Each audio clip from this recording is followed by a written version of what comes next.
오늘 이 시간 하나님께서 우리에게 주시는 말씀은 누가복음 18장 1절에서부터 8절까지 말씀입니다. 제가 봉독할 때에 살아계신 하나님 아버지 음성을 다 들으실 수 있기를 소원합니다.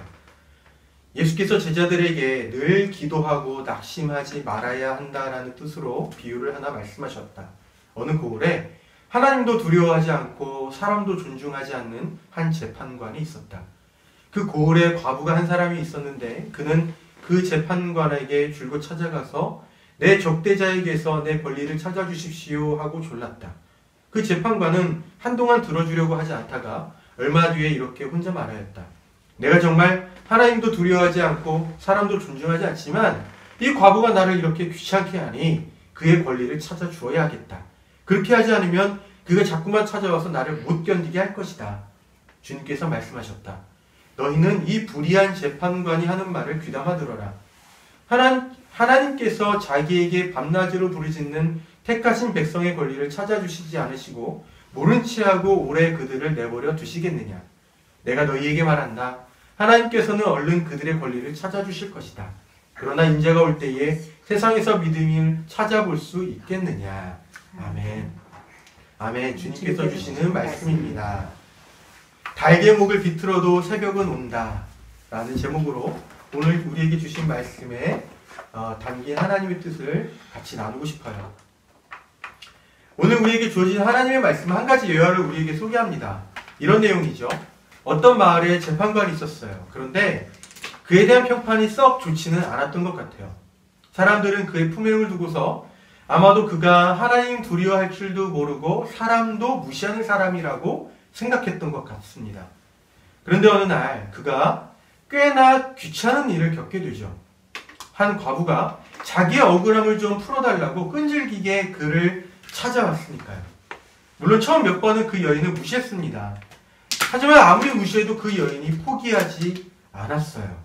정말로 끈질기게 찾아와서 요청했기 때문에 결국 그 재판관이 결단을 내리죠. 그 여인의 청을 들어주기로 말입니다. 예수께서 제자들에게 들려주신 이 이야기는 예수님 당시의 사회상을 반영하고 있다라고 말할 수 있어요. 당시 마을에는 주민들의 송사를 판결하는 재판관이 있었습니다. 그런데 그 재판관이라는 관직이 유대법에는 규정되어 있지 않다 보니 아마도 그 관직은 유대인이 아니라 로마의 협조적인 외국인이 맡았을 가능성이 높습니다. 그리고 지금이나 그때나 사람들 사이에 시비를 가려주는 사람은 권력자라고 말할 수도 있죠. 그렇게 보면 이 재판관은 아마도 상류 계층에 속한 인물이었을 것이다 라고 말할 수가 있습니다. 당시 사람들은 재판관을 이렇게 불렀다고 해요. 도둑 재판관.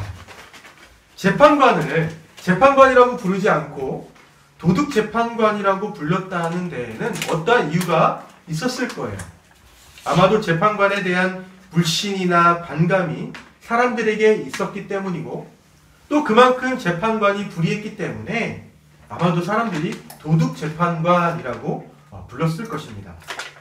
이렇게 보면 오늘 본문 말씀에 나오는 재판관의 이미지가 당시 사람들이 재판관을 바라보는 이미지와 서로 통한다라고 말할 수가 있겠죠. 여기서 우리가 잠깐 멈춰서 생각해 볼 만한 것이 있습니다.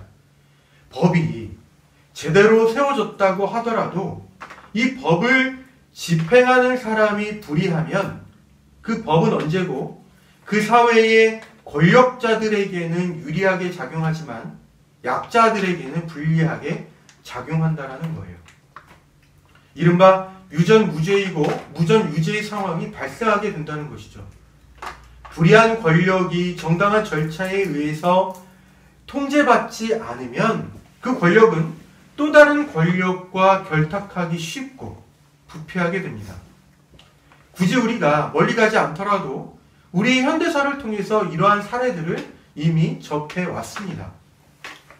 별장 성접대 의혹이 사실이었음을 보여주는 증언과 또 영상 자료가 많이 있음에도 불구하고 당시 김학의 법무부 차관에 대해서 검찰은 3차례나 무혐의 처분을 내렸습니다. 전형적인 검찰의 제19 감싸기라고 말할 수가 있겠죠. 그런가 하면 지적장애를 앓고 있는 17세 소녀가 절도죄로 구속된 일도 있었어요.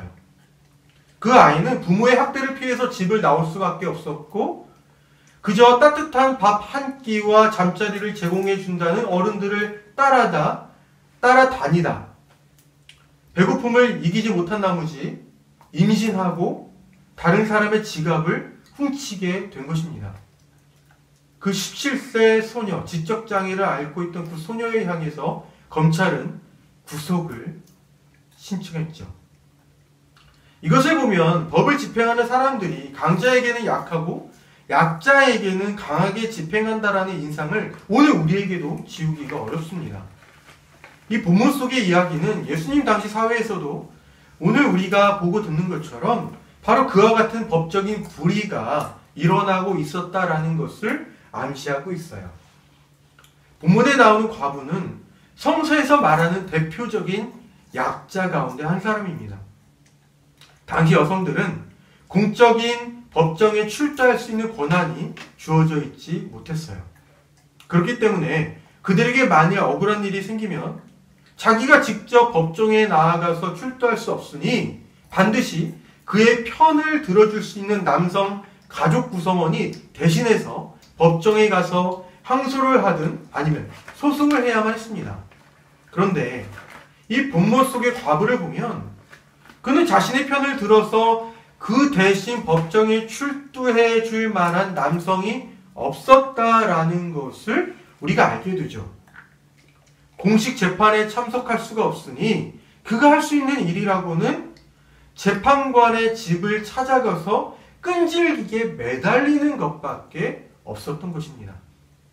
본문 속의 여인은 철저히 혼자였다라는 것을 말해주고 있어요. 정식 재판에 회부된 사건도 아니고 설사 그렇다고 하더라도 지역의 권력자가 요청하는 일도 아니고 뭐 하나 도와줘서 득될 것 하나 없는 이 과부가 자신을 찾아와서 요청하니 이 불의한 재판관이 그런 그의 청을 들어줄 리가 만무합니다. 무시했지요. 아마도 당시에는 이러한 일들이 비일비재했을 거예요. 소위 말해서 돈 없고 백 없는 사람들은 법으로도 보호받지 못하는 서러운 일들 말입니다. 그런데 이 여인은 그런 무시를 받으면서도 정말 끈질기게 찾아갑니다. 이 여인이 그토록 간절하게 재판관에게 가서 매달린 이유는 아마도 거기에 자기의 생사가 걸려 있다라고 생각했기 때문이겠죠. 몇 번 정도 거절하면 찾아오다가 말겠지 하고 생각했는데 이 여인이 정말 귀찮으리만치 자기를 찾아왔기 때문에 이 재판관이 이 사람에 대해서 이렇게 생각합니다. 이 과부가 나를 이렇게 귀찮게 하니 그의 권리를 찾아 주어야겠다. 그리고 이 다음에 그가 한 말이 재미있습니다. 그렇게 하지 않으면 그가 자꾸만 찾아와서 나를 못 견디게 할 것이다. 성서는 이 구절을 나를 못 견디게 할 것이다 라고 의역했지만은 이 원어의 의미를 살려서 그대로 번역하면 그것은 이러한 뜻이 됩니다. 그가 나의 눈밑을 시퍼렇게 만들 것이다. 눈밑을 퍼렇게 만든다. 이것은 우리가 어떤 때 그렇게 사용하나요? 다른 사람의 눈밑을 주먹으로 쳐서 멍들게 할 때 이렇게 말하는 것이죠. 그러니까 이 원어의 의미를 그대로 살려서 이 구절을 해석하면 이 구절은 내가 이 여인의 청을 들어주지 않으면 내 얼굴을 이 여인이 가격해서 내 눈밑을 시퍼렇게 만들 것이다 라는 말이 됩니다. 원어 그대로를 그 의미를 살려서 번역을 하자면 그렇다는 거예요. 하지만 실제로 약자 중에 약자인 이 여인이 상류계급에 속하는 이 재판관을 향해서 그렇게 행할 가능성은 매우 희박하겠죠. 이 말을 한 재판관이 그렇기 때문에 그런 뜻으로 이 말을 한 것은 아닐 것입니다. 우리가 이 말의 뜻을 이해하려면 당시 사회에서 귀족들이나 부자들, 지도자들, 상류계급에 속한 사람들이 중요하게 여겼던 명예와 이 수치의 개념을 알 필요가 있어요. 당시 상류층의 사람들에게 있어서 명예는 더 얻어야 하는 것이고 수치는 가급적 피해야 하는 아주 매우 중요한 것이었습니다. 예를 들어서 사람들에게 있어서 그냥 지도자가 아니라 훌륭한 지도자라는 명예를 얻는 것이 당시 사회에서는 그가 가진 지도력을 계속적으로 가져갈 수 있는 기반이 되었다라는 것이죠. 이 재판관이 결국에는 과부의 요청을 들어주기로 한 데에도 당시 상류층에 속한 사람들에게 중시되던 이 명예와 수치 개념이 적용된 것이에요. 이 재판관은 이 과부가 옳은 것을 요구하고 있다는 것을 알고 있었어요. 어쩌면 이 재판관은 이렇게 생각했을 것입니다. 이 여인이 요청하는 것이 옳은 것이고 또 저가 이렇게까지 찾아와서 간청하는데 만일 내가 그의 요청을 들어주지 않으면 그 일 때문에 사람들에게서 수치를 당하게 될 수도 있겠다. 이 생각 끝에 재판관이 이 여인의 요청을 들어주기로 한 것이죠. 그러니까 자기가 이 일 때문에 수치를 당할까 싶어서 과부의 청을 들어주기로 했다라는 것입니다. 이것을 보면 이 재판관은 철저하게 자기에게 유익한 쪽으로, 자기에게 유리한 쪽으로 행동하는 사람인 것 같습니다. 예수께서 이 이야기를 제자들에게 들려주신 이유가 1절에 나오죠. 늘 기도하고 낙심하지 말아야 하기 때문에. 우리가 이 말을 뒤집어서 생각해보면 도무지 기도할 수 없고 낙심할 상황이 있다라는 말이기도 합니다. 그러니까 예수께서 알고 계셨다는 거죠. 제자들이 기도할 수 없고 낙심할 상황을 만날 수 있었다라는 것을 말합니다. 그러면 우리에게 있어서 기도할 수 없고 낙심할 만한 상황은 어느 때를 말하는 것일까요? 아무리 기도해도 기도에 대한 응답이 없거나 혹은 하나님께 걸었던 나의 기대가 꺾였을 때에 우리는 기도할 수 없고 낙심할 수밖에 없습니다. 간혹 주변에 신앙생활을 오래 했던 사람이 이런 고백을 하는 분들이 있습니다. 내가 하나님께 이러저러한 기도를 가지고 기도 제목을 가지고 기도를 했는데 하나님께서 이렇게 들어 응답해 주셨다. 그런데요, 신앙생활을 하다 보면서 경험하게 되는 것은 내가 하나님께 기도할 때에 내가 가진 시간표와 하나님 그분이 가진 시간표가 다르다라는 것을 깨달아 알 때가 많다라는 거예요. 우리는 내가 가진 시간표에 맞춰서 하나님께서 행해주기를 정말로 기대하지만 삶이 그렇지 않다라는 것을 경험할 때마다 하나님께서 멀리 계신다거나 아니면 하나님을 살아계시지 않는다고 느끼기도 하고 또 지쳐서 낙심하기도 합니다. 구약성서의 시편에는 하나님께서 응답하시지도 않고 그분의 손길이 떠난 것처럼 느껴지는 상황에서 그 하나님을 향해 탄식하며 외치는 시인들의 시가 적지 않아요. 바로 그런 것들을 보면 이 신앙생활을 한다라는 것이 어쩌면 어두운 터널 안에서 기어이 밖을 향하여 오늘의 발걸음을 한 걸음 한 걸음 내딛는 것이 아닌가라는 생각이 들고는 해요. 예수님은 제자들이 바로 그러한 때에 기도할 수도 없고 낙심하는 그때에 바로 이 이야기를 기억하기를 바라셨던 것 같습니다. 이 이야기 속에서 불의한 재판관은 그를 찾아온 과부의 요청이 옳은 것이었기 때문에 그의 요청을 들어준 것이 아니었어요. 그가 이 과부의 요청을 들어준 것은 순전히 자기가 그것을 계속 거절하면, 무시하면 당하게 될 수치를 피하기 위해서였습니다. 예수님의 요제는 이것입니다.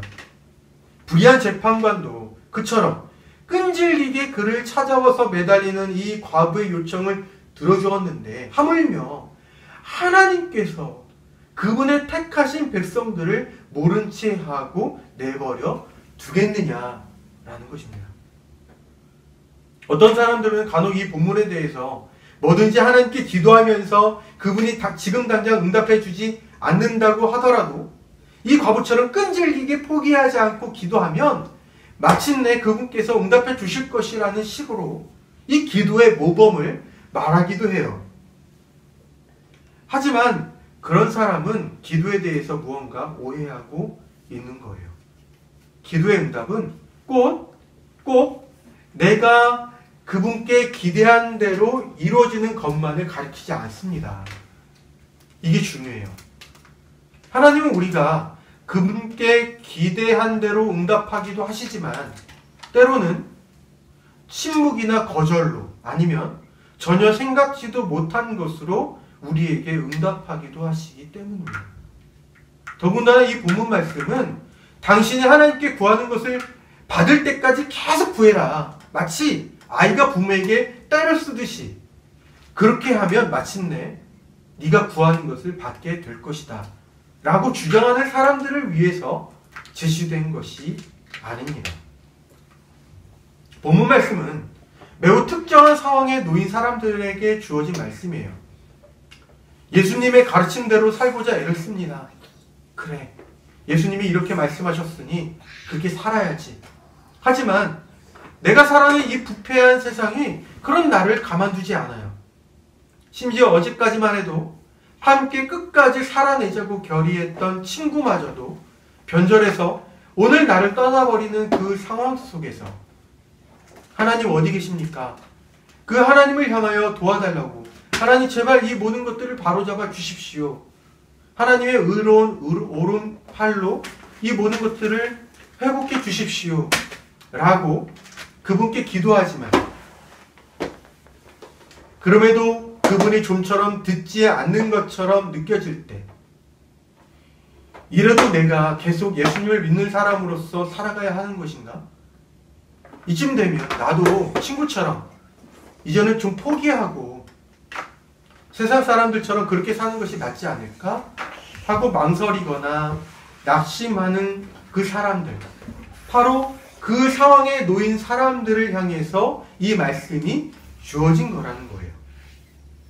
그러니까 이 말씀은 이러한 사람들에게 당신이 구하는 것을 받을 때까지 끈질기게 포기하지 말고 기도하십시오. 그러면 받게 될 겁니다. 라는 식으로 기도의 모범을 가르치려는 것이 아니라 여러분 힘내십시오. 예수 믿는 사람으로서의 삶을 결단코 포기하지 마십시오. 오늘 우리가 예수 믿는 사람으로서 사는 일 때문에 여러 가지 박해와 수모를, 억울한 일을 당하고 있지만 하나님께서 이 모든 것을 바로잡아 주시기를 바라는 오늘 우리의 시간과 우리의 기도에 반드시 응답하실 것입니다. 그러니 끝까지 인내하십시오 하고 응원과 격려를 하는 말씀인 것입니다. 실제로 초대교회 성도들은 그들이 예수님을 믿는 일 때문에 외로부터 많은 박해와 불편의 일들을 감수해야만 했어요. 중상모략으로 인해 소송을 당하기도 했고 사회 경제적인 권리들을 박탈당하기도 했습니다.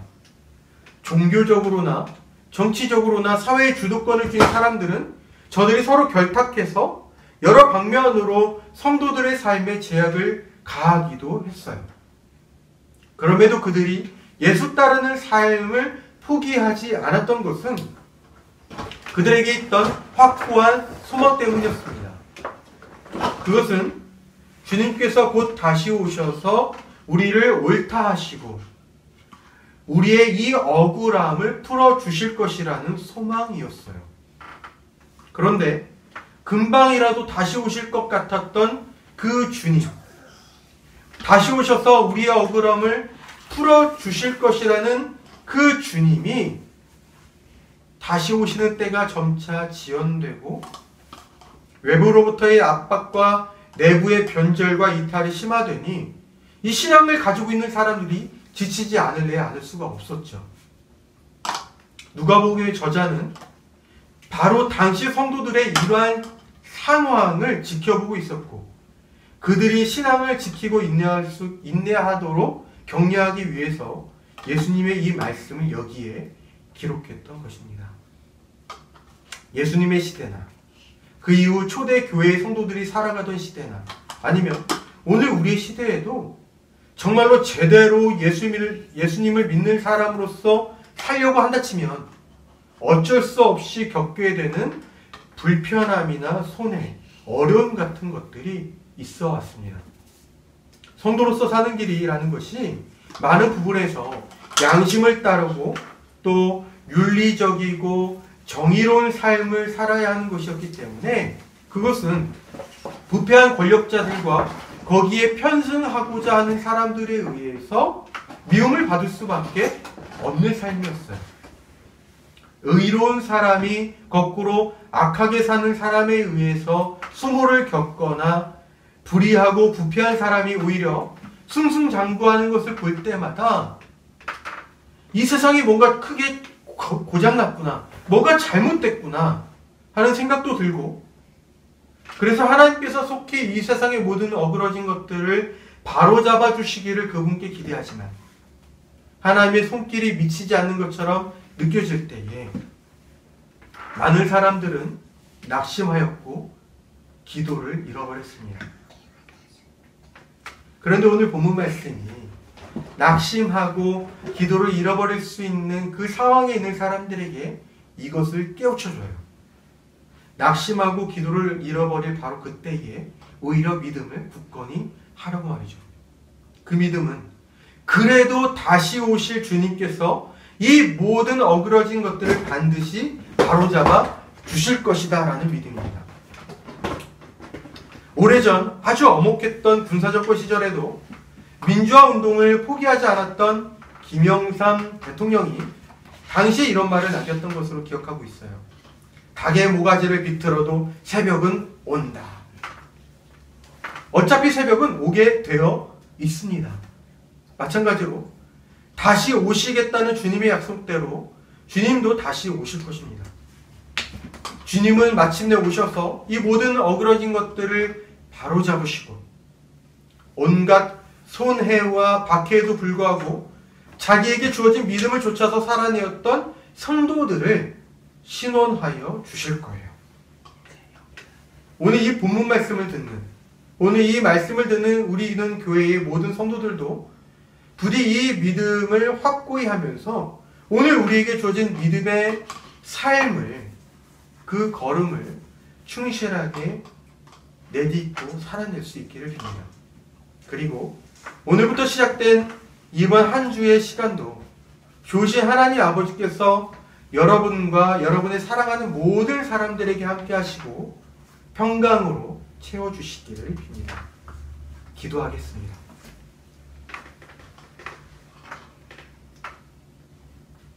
주님, 저희가 신앙을 지켜내지 못할 만한 상황은 언제 어디에서나 늘 있습니다. 저희는 저희에게 닥치는 손해나 불편을 감수하면서까지 주님께서 기대하시는 성도로서의 삶을 지속할 만한 믿음이 없을 때도 많이 있습니다. 그러니 주님, 먼저 저희가 주님께서 다시 오셔서 이 모든 것들을 바로잡아 주실 것에 대한 믿음을 가질 수 있도록 인도하여 주십시오. 주님, 오늘날에도 성도로서 살아가면서 불의에 저항하고 다른 이들의 생존권과 인권을 위해 앞장서는 사람들이 있습니다. 주님, 저들의 현장에 함께 하시고 마침내 저들이 승리하게 하여 주십시오. 저희도 저희가 성도로서 살아감으로 인하여 저희뿐 아니라 저희가 만나는 모든 이들이 하나님의 나라를 맛볼 수 있도록 인도하여 주십시오. 언제나 어디에서나 성령님을 통해서 저희와 함께 하시는 예수님의 이름으로 기도합니다. 아멘.